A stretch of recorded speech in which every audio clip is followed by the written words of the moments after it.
Hi, magandang araw po sa inyong lahat. Ano po kaya ang makikita natin? Tayo ay magbibigay ulit ng reading of the day. Tingnan po natin kung ano po ang makikita natin sa reading of the day. Yan, balasahin lang muna po natin ito.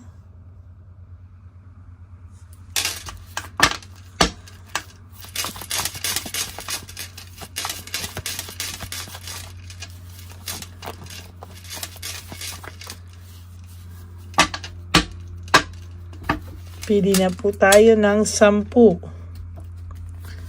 2, 3, 4, 5, 6, 7, 8, 9, and 10.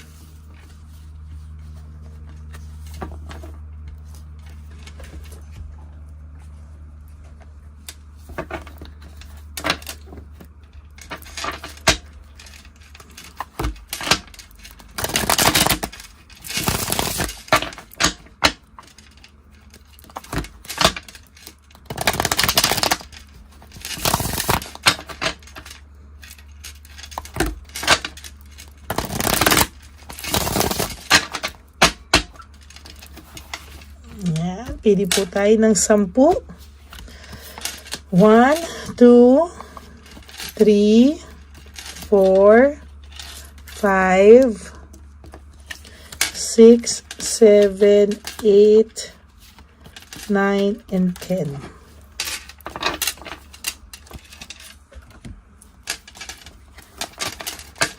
Okay, ang pagsasaling puwersa po.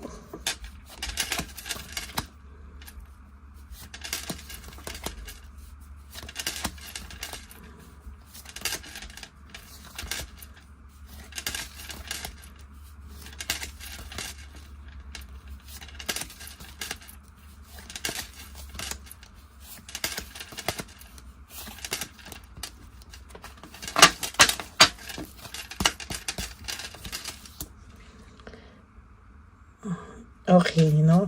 Sa nakikita ko po ngayon dito, para po siyang may nakalimutan, no? Nagbago po yung kanyang pananaw sa buhay.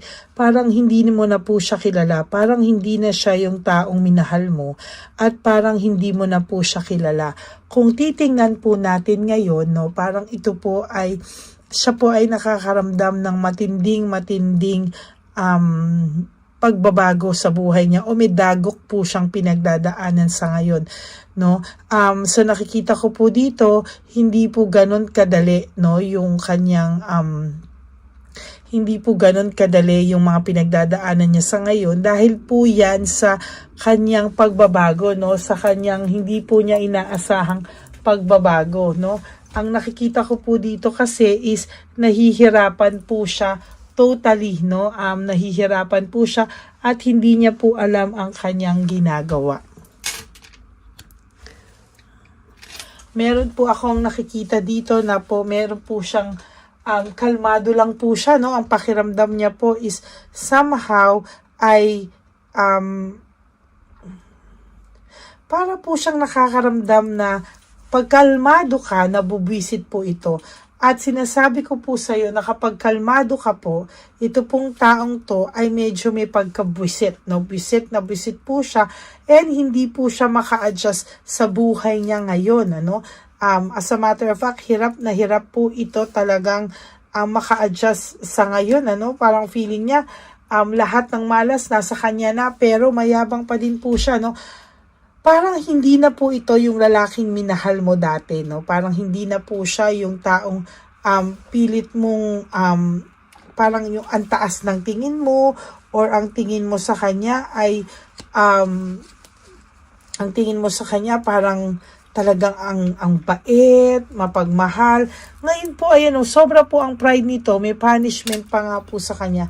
Sobra po yung pride niya sa totoo lang.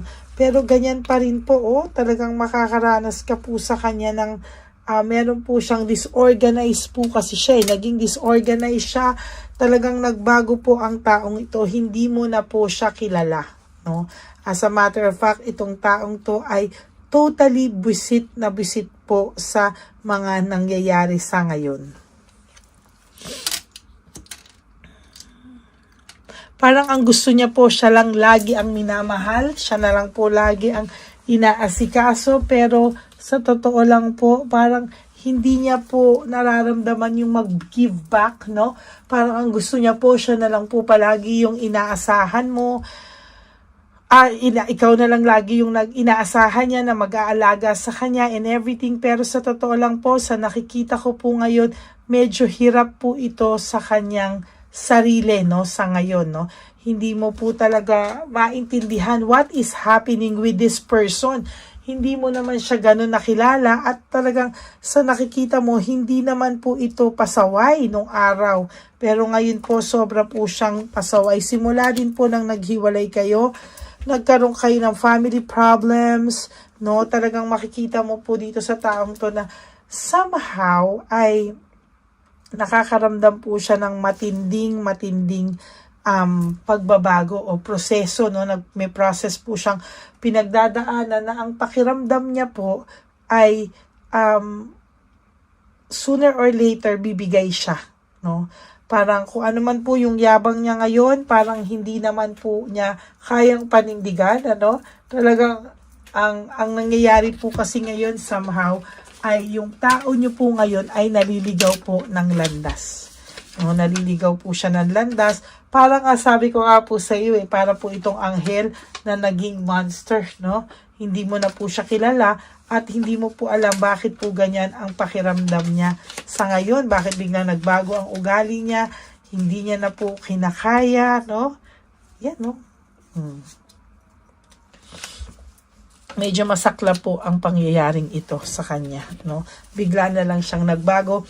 Even siya, hindi niya po maintindihan. Even siya, hindi niya po maipaliwanag sa'yo. Wala po talaga siyang maipaliwanag, kaya mas minabuti na lang po niya lumayo with no closure, o pwede pong nag-uusap pa rin kayo pero wala kayong closure, or pwede rin po na bigla na lang itong nawala at ginosting ka. Why? Hindi niya na po alam kung paano pa i-explain sa iyo ang lahat. So, nagyayabang-yabangan na lang po ito, no? Nagyayabang-yabangan na lang po ito.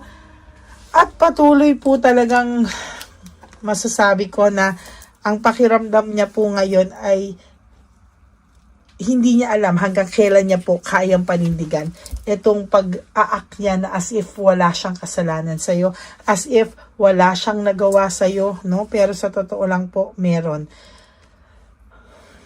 din po ako nakikita ditong failure and defeat, no? Pagkatalo, no? Parang pakiramdam niya po, o sige na, panalo ka na, ikaw na panalo. Pero sa totoo lang po, hindi rin naman po siya tumatanggap ng pagkatalo. Kahit sabihin niya po sa'yo na, o sige na, panalo ka na, ikaw na lahat, ako na lahat, ganyan. Pero wala po yung sincerity. At talagang sinasabi ko po sa'yo, ay walang balanse, no? Hindi mo po nakikita yung sinasabi niya sa ginagawa niya.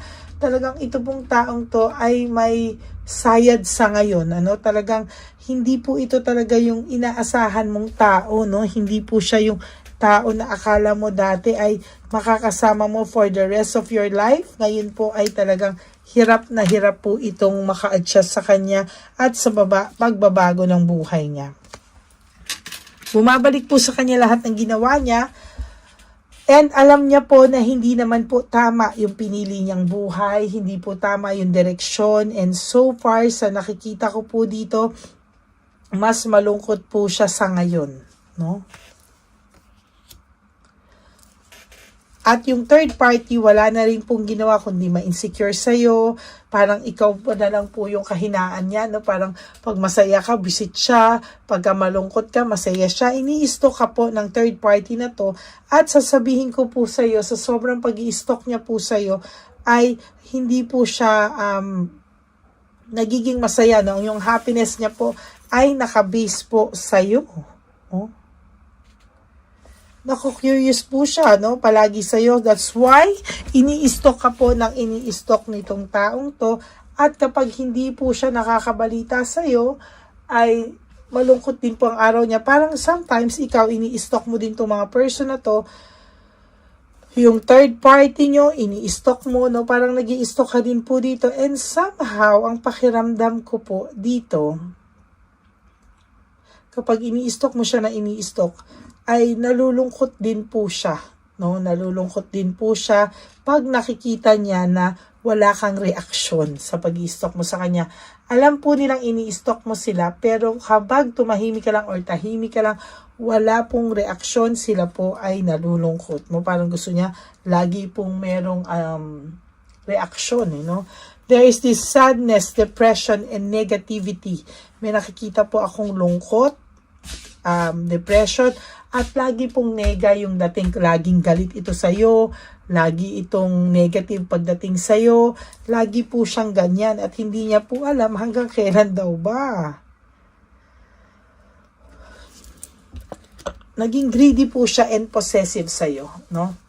Naging sobrang makasarili po ang taong to, naging selfish po siya sa'yo at hindi niya po alam kung ano at bakit, no? Meron pong emptiness siyang nararamdaman. Itong tao mo, itong person mo, ay may emptiness po sa'yo. Hindi niya po din maintindihan ano raw yung pinagdadaanan niya. Naiintriga pa nga po sila sa'yo O, bakit daw pag masaya ka po, naiintriga sila sa'yo. Pag masaya ka, hindi sila mapakali. Parang gusto nila na hindi ka po makapag-bagong buhay. Gusto po nila hindi ka po makapagbagong, alam mo yun, parang wala talaga akong nakikita dito na parang gusto nilang mag-move on ka, no? Ikaw, kahit papano, tulungan mo daw po yung sarili mo magkaroon ng clarity, ng sharp mind. Why? Kasi sila po away ng away, Talagang pinag-aawayan kanila dahil parang nabubuhay lang po sila sa galit, no? At talagang nagagalit po sila at nagkakaroon po sila ng clash of interest. Ngayon medyo magkaaway po ito, no? Or for some of you na naghiwalay na ang person at third party, mas malala pa po ang naranasan ng third party o nararanasan ng third party kesa sa naranasan mo. Or para naman po dun sa iba na magsisimula pa lang, magsisimula pa lang. Sinasabi ko po sa iyo, no, para po sa mga magsisimula pa lang na maghiwalay, mas malala po ang mararanasan nila kesa sa naranasan mo.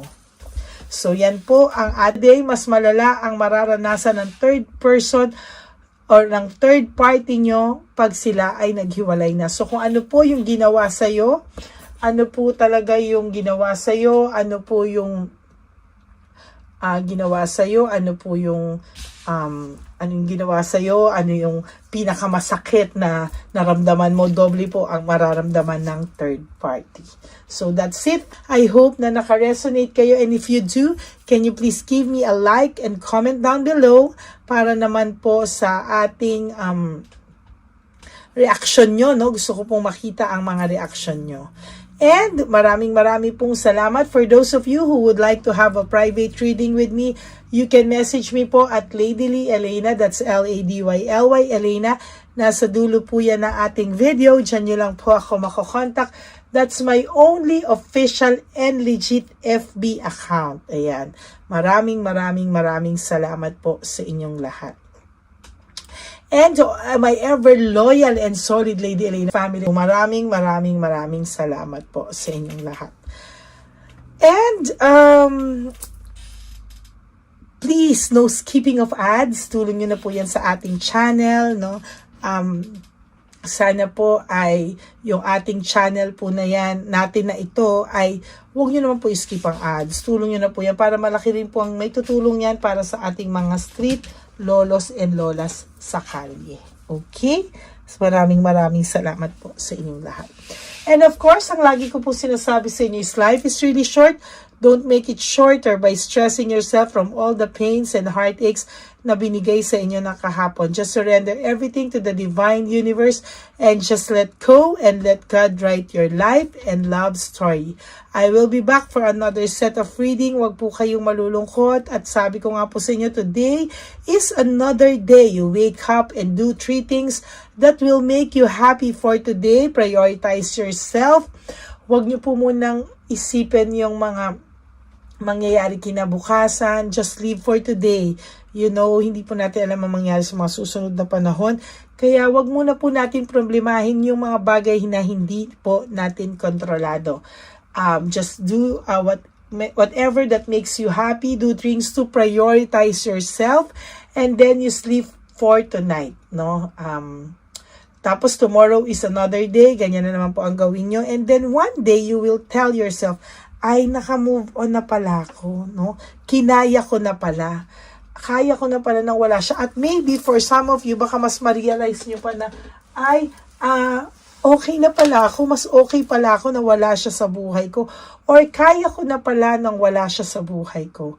So, yan po, no? Yan po yung mga ma-realize nyo when you commit to make yourself happy, when you commit to finally let go, when you commit to finally prioritize yourself and make yourself the number one at make yourself happy, one day po, sasabihin mo sa akin na, minahal ko ba talaga tong taong to? At ginawa ko ba talaga yan sa sarili ko? So, yan po, no, ang ating magiging goal, no, para sa araw-araw. Okay? So, ako po ay magbabalik. I hope na mapanood nyo po ito at maraming salamat po sa inyo. Pero sabi ko nga po sa inyo, ang commitment ko po sa inyo ay kahit nasaan po ako po ay magbibigay sa inyo ng reading of the day. Maraming salamat po sa inyong lahat dahil kahit maraming naglalabasan na tarot card readers, ako pa rin po ang hinahanap nyo sa YouTube na ito. Kaya maraming salamat po sa inyo. God bless you all and I will all see you again on my next reading. I love you and God bless you. Bye!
Pagaya ni Papa Jesus. Ano sa'yo?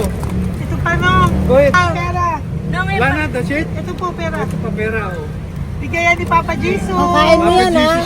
Wala ka ng pera dyan, ha? Okay lang kami, okay lang kami. Para sa iyo yan, para sa iyo. Pagkain mo yan, ha? Bye-bye! Yung pagkain mo kunin. Bakit? Lagay mo lang po dito. Pati po. Taga po, may bibigay lang po kami sa'yo. Bigay po ni Papa Jesus. Yan, para po sa'yo yan. Ingat po.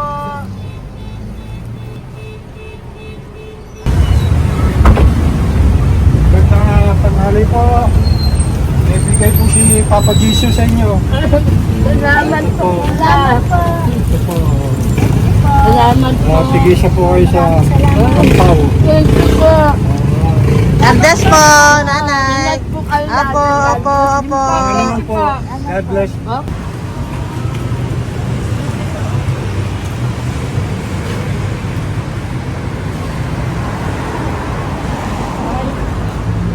Bigay po ni Papa Jesus sa inyo.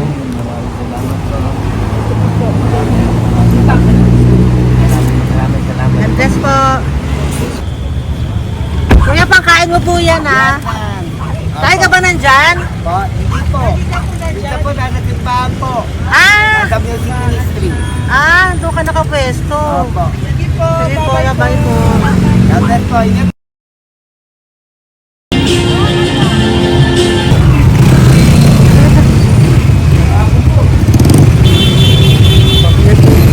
Papa Jesus.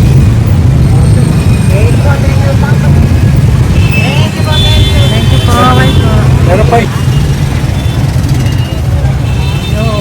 bigay po yung Papa Jesus. Ramon pa. Yun.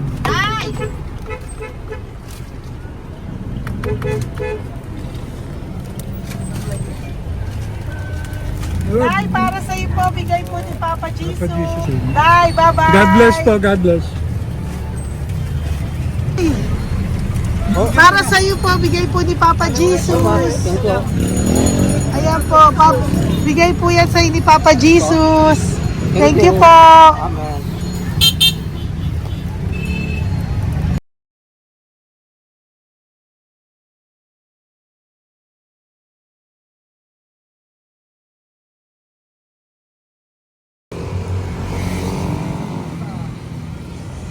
Bigay ni Papa Jesus.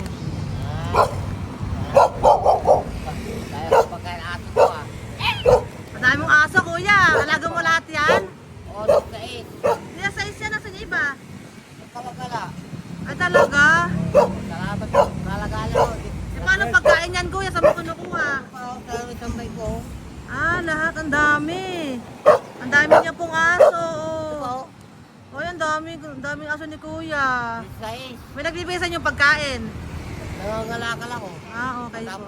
Kaya mo kuya, pag nadaan ako, bibigyan kita ng dog food dito, ha? Dito ka lang ba lagi? Okay po, sige. Okay po. Marami din akong aso sa bahay, eh. Okay po. Isa. Kuya, pangkain mo yan, kuya.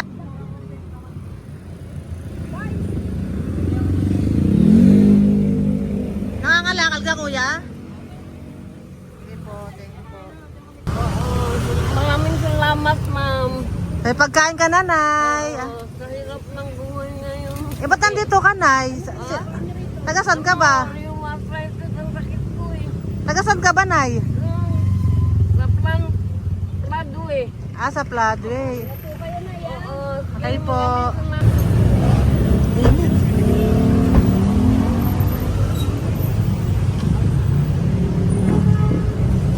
Nay! Bibigay ako sa'yo. Matandaan mo na ako. Ito. Hapon po. Si tatay.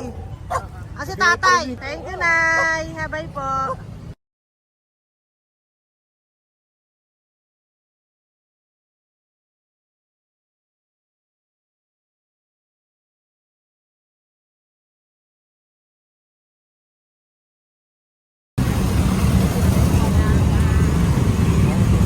God bless, Tay. Thank you po. Pabigay po. Ay, bigay po ni Papa Jesus. Salamat po. Bigay po ni Papa Salamat po, Jesus. ate. Ito po. Salamat po. Bigay po ni Papa Jesus. Ito pa po. Salamat po, tay. Salamat po, tita. Bye-bye po. Maraming po salamat. Kayo, ate. Opo, ingat po kayo. Taga saan po kayo? Taga Tayabas, Quezon po kami. Mga aita po kami sa Quezon, mga katutubo. Sige, ingat po. God bless.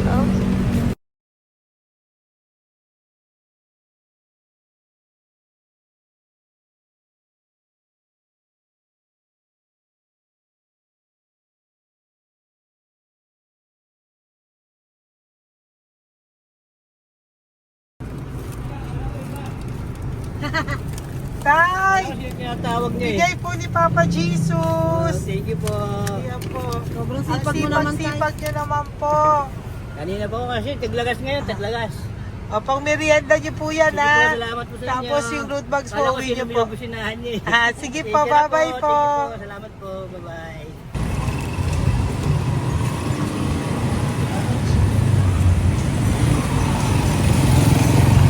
Brother!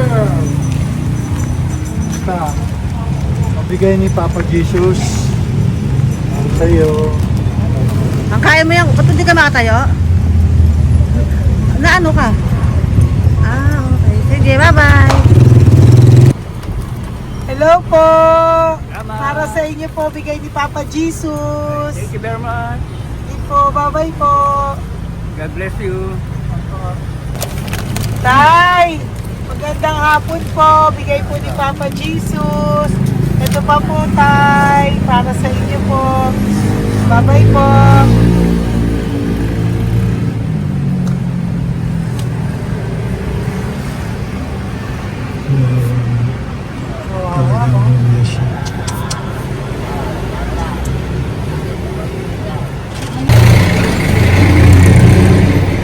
Ate. Teka lang. Baka maano siya.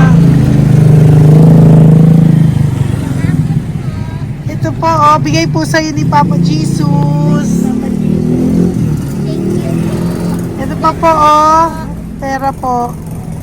God bless po. Okay. Taga saan ka po? Sige, ingat ka po, Hello po, magandang hapon po. Ano po? Bigay po sa'yo ni Papa Jesus. Thank you, madam. Tsaka ito pa po, para po sa'yo. Salamat. Thank you po, ingat po. Thank you, ma'am. Sige po. Salamat. Akala ko, ma'am, bibili. Ay, hindi po, para sa'yo po yan. Bye-bye Thank you, po. ma'am.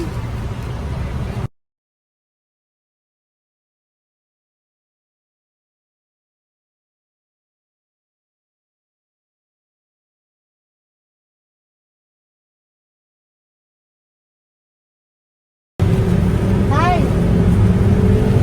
Hirap na hirap. Bibigay po ako ng goso. Hirap na hirap Dito siya. po tayo, dito sa kabila. Hindi mo siya lies pa yan. Kawawa naman.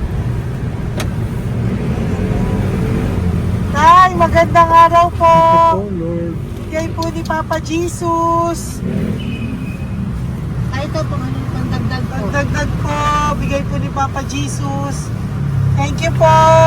Thank you po. Kawawa naman. Diyos ko, hindi na siya makaano ko. Ano? Dapat may tatawagin lahat.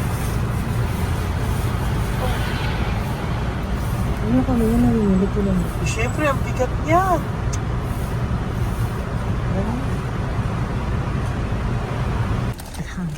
Kaya, bigay sa'yo ni Papa Jesus. Thank you po, ma'am. Ay, yung palinis po, ma'am. Hindi na po, okay na Thank you po. po. Ito po. Thank you ma'am. po. Thank you, sir.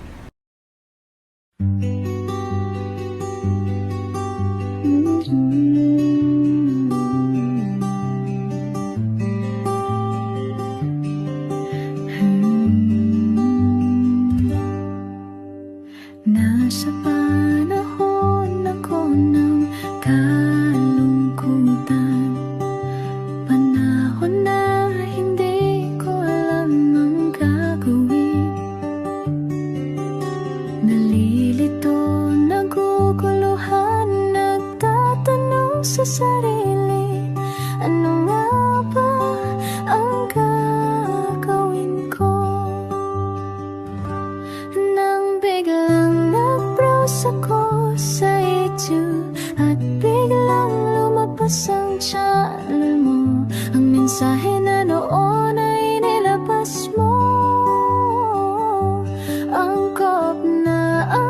sa nadarama ko. Unang beses lang dumaan ang channel mo sa browser ko. Hindi ako nagdalawang isip na hanapin ang Facebook account mo at mag-message sa'yo. Agad ka naman sumagot sa mensahe ko. Hindi ko alam ang damdamin noon dahil parang may sumungaw sa aking pag-asa. Nang kaliwanagan sa dilim ng gabi, dumating ka, ikaw ang sagot sa panalangin. Salamat dumating ka at nakilala kita, Madam Elena. Nabago mo ang pananaw ko. Noon ay malabo, ngunit ngayon ay may linaw na tinatahak. Salamat